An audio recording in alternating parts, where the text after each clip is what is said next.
নমস্কাৰ ছাত্ৰ ছাত্ৰীসকল, এইটো ভিডিঅ'ত মই তোমালোকৰ কাৰণে দশম শ্ৰেণীৰ গণিতৰ বহুপদৰ যি এক্সাৰচাইজ 2.2 আছিলে তাৰ 12 নম্বৰ কুৱেশ্যনটোৰ পৰা ডিছকাছ কৰিম। ইয়াৰ আগৰ ভিডিঅ'ত মই এই চেপ্টাৰটোত থকা MCQ কেইটা তোমালোকৰ সৈতে ডিছকাছ কৰিছিলোঁ। তোমালোকে যদি ভিডিঅ'টো এতিয়ালৈকে চোৱা নাই, মই ডেছক্ৰিপশ্যনত লিংকটো দি দিম, তাৰ পৰা তোমালোকে চাই ল'ব পাৰিবা। 12 নম্বৰ কুৱেশ্যনটো চোৱাচোন কি আছে, মই দেখাই দিছোঁ। আলফা আৰু বিটা বহুপদ 2x² - 5x + 7 শূন্য হয় তেন্তে আন এটা বহুপদ নিৰ্ণয় কৰা যাৰ শূন্য 2α + 3β আৰু 3α + 2β। ঠিক আছে, প্ৰশ্নটো তোমালোকে কিতাপত চাই ল'বা, মই ইয়াত কৰি দিছোঁ। তোমালোক কি দিয়া আছে, প্ৰথমে আমাক দিয়া আছে বহুপদটো 2x² - 5x + 7। ইয়াৰ শূন্য দুটা কি দিয়া আছে,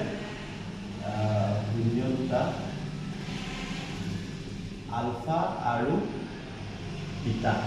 হয়নে? তাহলে আমি ইয়াৰ পৰা আমি কি লিখিলো, আলফা প্লাস বিটা ইকুয়াল কি হ'ব -b/a। এটো -b/2 আছে ইকুয়াল টু আমি 5/2 আৰু আলফা বিটা ইকুয়াল কি হ'ব 7/2। ঠিক আছে, আমি উলিয়াই লৈছো। এতিয়া আমাক কি কৈছে যে আন এটা বহুপদ আমাক নিৰ্ণয় কৰিবলৈ কৈছে যাৰ শূন্য দুটা 2α + 3β আৰু 3α + 2β। আমাক আকৌ কি দিয়া আছে, শূন্য দুটা কি দিয়া আছে, আমাক 2α + 3β আৰু 3α + 2β। আমাক কি লাগিব, সমষ্টি আৰু গুণফল লাগিব বহুপদটো উলিয়াবলৈ। সেইটো কাৰণে আমি কি লিখি ল'ম, এটাকে সমষ্টি মানে শূন্য দুটাৰ সমষ্টি হ'লে আমি এটা কি কৰি দিম, যোগ কৰি দিম 3β + 3α + 2β। যোগ কৰিলে কি পাম, 2α 3α হ'লে 5α, 3β 2β হ'লে 5β। আমি কি কৰিম, 5 টো যদি কমন লৈ লওঁ, আলফা প্লাস বিটা পালো। বিটা মানটো আলফা প্লাস বিটা মানটো কি পাইছিলো আমি, 5/2 ইনটু 5/2 পাতি দিলো, কি পাম আমি 25/2। এটো হৈছে সমষ্টি। এতিয়া আমি কি উলিয়াম, গুণফল উলিয়াম, মানে শূন্য দুটাৰ গুণফল উলিয়াম। 2α + 3β 3α + 2β দুইটা আমি পূৰণ কৰিছো। এবাৰ পূৰণ কৰিলে কি হ'ব চাবা, 2α 3α হলে কি হ'ব 3 * 6 আলফা স্কয়ার প্লাস 2α 2α হলে কি হ'ব 2α 2β হলে 2 * 4 আলফা বিটা প্লাস 3 * 3 = 9, এটো 9 আছে না, 9 alpha beta plus 3 * 6 beta square. ঠিক আছে, এতিয়া আমি কি কৰিম, 6 বিটা স্কয়াৰটো ইয়াৰ ওচৰলৈ লৈ আহিম। 6 alpha square plus 6 beta square plus 9 * 4 13 alpha beta. এটা এই দুটাৰ পৰা মই যদি 6 টো যদি কমন লৈ লওঁ, alpha square plus beta square বা এটো আমি 12 alpha beta plus 1 alpha beta লিখিলেও হ'ব। আমি ডাইৰেক্ট যেনেকৈ আছে তেনেকৈ লিখিছো দেই। প্লাস 13 পূৰণ আলফা বিটা মানটো আমি অলৰেডি উলিয়াই থৈ দিয়া আছে 7/2। ঠিক আছে, এতিয়া চোৱা, alpha square plus beta square আমি এটা অনুসিদ্ধান্ত পাইছিলো যে a square plus b square equal কি আছিলে, a plus b whole square minus 2ab। আসলে ইয়াৰ অনুসিদ্ধান্ত a square plus b square কি আছে, a plus b whole square minus 2ab। সেইটো কাৰণে alpha square plus beta square এখানে আমি কি লিখিম, 6 alpha plus beta whole square minus 2 alpha beta plus 7 91/2। ঠিক আছে, এতিয়া 6 আলফা প্লাস বিটাৰ মানটো আমি কি লিখিম, উলিয়াই থৈ দিছিলো নহয় 5/2 স্কয়ার। ঠিক আছে, -2 ইনটু আলফা বিটা মান পালো আমি 7/2, কৈছিলো আমি 7/2 আলফা বিটা মান। ঠিক আছে, এটা 2 কেনসেল গ'ল, প্লাস 91/2 হলগে গৈ 6 5 * 25/4 মাইনাস এটো 7/1 লিখি দিও। ঠিক আছে, বা অকল 7 লিখি দিও যা হল, প্লাস 91/2। নেক্সট খিনি মই ইয়াত কৰি দিছো, 6 আছে এটো কেনেকৈ আমি চাই লোৱা, 25 হলে তো তলত 4 আছে নহয়, 7 * 4 কি হবে, এটো -28 প্লাস 91/2। এনেকে যদি তলত থাকে এটা পূৰণ কৰিব লিখিব লাগে। তাৰমানে মেইন কথাটো আমি ইয়াত 1 আছে 4 আৰু 1 আমি লসাগু লৈছো। এতিয়া 6 এইকেইটা বিয়োগ কৰিলে কি পাম -3/4 পাম প্লাস 91/2 পালো ঠিক আছে 2 এ 2 2 গুণ 4 2 2 গুণ 6 -9/2 প্লাস 91/2 2 -9 প্লাস 91 বিয়োগ কৰিলে কি পাম আমি অসুবিধা কাৰণে ক্ষমা কৰিবা মানে টিউশ্যন ৰুমটো মই একেবাৰে ৰাস্তা কিনাৰতে হয় মানে গাড়ী অহা যোৱা কৰি থাকে তোমালোকে ইগনোৰ কৰিবা চাউণ্ডবিলাক দেই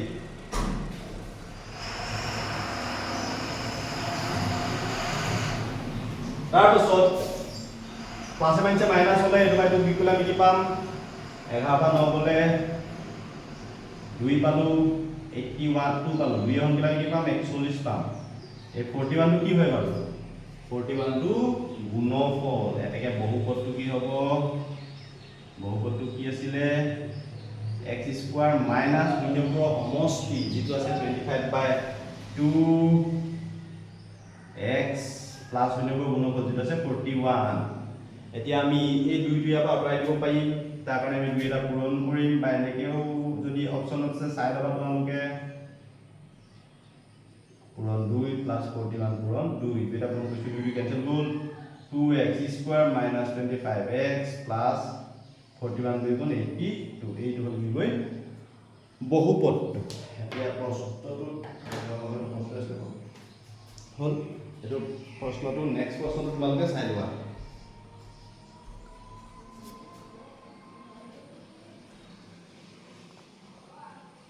13 নম্বৰটো চাচোন আলফা আৰু বিটা বহুপদ ax² + bx + c শূন্য হয় তেন্তে মান নিৰ্ণয় কৰা এখিনি গোটেইখিনি আমি মান নিৰ্ণয় কৰিব লাগে এটো তেনেই কি প্ৰশ্ন হয় খালি সূত্ৰখিনি তোমালোকে জানিলে হ'ল অনুসিদ্ধান্তবিলাক জানিলে হ'ল মই দেখাই দিম বৰ ফটাফট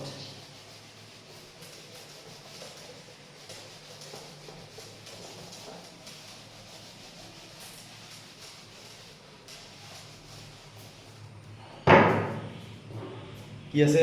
বহুপদটো দিয়া আছে মন কৰিবা ax² + bx + c হ'ল তাৰপিছত আলফা বিটা শূন্য শূন্য দুটা কি হয় শূন্য দুটা হয় আলফা আৰু বিটা তেতিয়া আমি ইয়াৰ পৰা লিখলো কি এতেকে ইয়াত লিখলো আলফা প্লাস বিটা ইকুৱেল কি হ'ব -b/a আৰু আলফা বিটা ইকুৱেল কি হ'ব c/a সূত্ৰ হৈ যায় এতিয়া আমি উলিয়াব লাগে কি এক নম্বৰটো দিয়া আছে আলফা² প্লাস বিটা²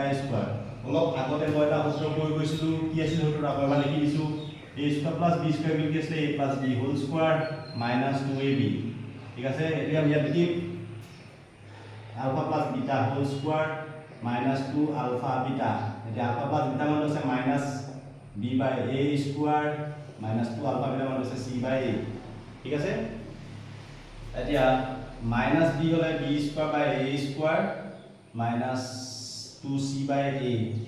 লসাগু যদি লৈ লওঁ a² হ'বগে গৈ দুইটাই লসাগু a² আৰু a লসাগু a² একবাৰ যাব একটো b² কৰিলে b² পাম a² বাৰ যাব a টো 2c ৰ কৰিলে আমি 2ac পাম এটো হ'ল কি গৈ এক নম্বৰ দুই নম্বৰটো কি আছে আলফা² plus ULFA beta plus বিটা² আলফা² plus ULFA beta plus বিটা² এটো আমি বিটা² লৈ পেলাই আগলৈ আনি লওঁ আলফা² প্লাস বিটা² প্লাস আলফা বিটা এটা চোৱা যদি নাথাকে তেতিয়া এইখিনি কামটো তোমালোকে এইখিনি পাই ইয়ালৈকে কৰি ল'ব লাগিব প্লাস আলফা বিটা মানে পাতিব লাগিব ইয়াত যেটো আমি আলফা² প্লাস বিটা² মানে উলিয়াইটো দিছো এটো ডাইৰেক্ট লিখি দিব পাৰিম b² minus 2ac/a² plus alpha beta মানটো কি আছে c/a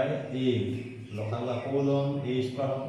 তো b² minus 2ac হ'ল কি গৈ প্লাস a এবাৰ যাব ac হ'ব কি গৈ ঠিক আছে b² minus 2ac/ac হ'লে minus ac হ'ব বাই a² হ'ল কি দুই নম্বৰটো তিন নম্বৰটো কি আছে a²b plus ab² আলফা² beta plus ULFA বিটা² ঠিক আছে ইয়াৰ পৰা আমি কি কমন লম আলফা² আলফাৰ পৰা আমি আলফা কমন লম বিটা² পৰা বিটা কমন ললো ইয়াত থাকিলে গৈ আলফা প্লাস ইয়াত থাকিলে গৈ বিটা ইয়াত আলফা আছে ললো বিটা আছে ললো ইয়াত কি থাকিলে আলফা দুটা আছে এটা ললো এটা থাকিলে বিটাটো লৈ ললো ইয়াত আলফা এটা আছে ললো বিটা দুটা আছে এটা ললো এটা থাকিলে ঠিক আছে এই আলফা বিটা মানটো কি হয় c/a পূৰণ আলফা প্লাস বিটা মানটো -b/a a কি হ'ব তেতিয়াহ'লে minus bc by a square next 4 নম্বৰটো কি আছে আলফা মাইনাছ বিটা এতিয়া আমি এইটো কেনেকৈ উলিয়াম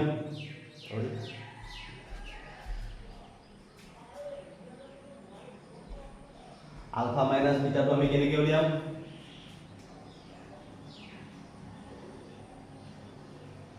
আলফা প্লাস বিটাটোৰ পৰা আমি উলিয়াই দিব লাগিব আলফা মাইনাছ বিটা হোল স্কোৱাৰটো আমি উলিয়াই লওঁ মানে আমি জানো যে এটা আমাৰ অনুমানটো আছিলে আমি জানো যে কি মই লিখি দিম ইয়াত অনুমানটো a minus b whole square equal a plus b whole square minus 4ab আছিলে ঠিক আছে এটা অনুসিদ্ধান্ত হয় a minus b whole square কি আছিলে a plus b whole square minus 4ab ঠিক আছে তাহলে আমি যদি a plus b whole square তো পাই যদি Leão a plus b whole square by a square plus b square minus আমি যেটা হলো ইয়া লিখি দিম আমি কি জানো যে alpha minus beta whole square equal আমি কি লিখিম alpha plus beta whole square minus 4 alpha beta alpha plus beta equal minus b by a আছে minus 4 alpha beta মানটো c by a আছে এটা লিখে দেব alpha minus beta whole square b square by a square minus 4c by a লসাগু লমাকো কি হ'ব কি কয় a square by b square minus 4ac ঠিক আছে এতিয়া আমি অকল আলফা বিটা মানটো লম আৰু এই স্কয়াৰ আছে না স্কয়াৰটো গলে কি আহিব √ over b square minus 4ac by a square plus minus দিব পাৰা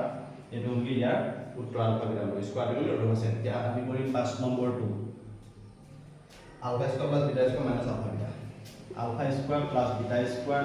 মাইনাস আলফা বিটা এটো নাই কি হ'ব প্ৰথমতে alpha square plus beta square ৰ ভ্যালুটো আমি অলৰেডি উলিয়াই দিয়া আছে এটো আলফা স্কয়ার কি আছে b square minus 2ac by a স্কয়ার minus আলফা বিটা মানটো c by a এতিয়া আৰু মাইনাস দিলে হ'ল কি a স্কয়ার হৈ গৈ b square minus 2ac minus এটো ac এটা হ'ল কি 5 নম্বৰ তো আজিলে ইমানখিনি আছিল ভিডিওটো যদি চাই ভাল পালা চেনেলটো সাবস্ক্ৰাইব কৰি ভিডিওটো শেয়াৰ কৰিবলৈ তোমালোকে নাপাহৰিবা ধন্যবাদ আৰু নেক্সট ভিডিওত আকৌ তোমালোকক মই ইয়াৰ পিছৰ কোৱেশ্চনখিনি হৈতে লগ পাম ধন্যবাদ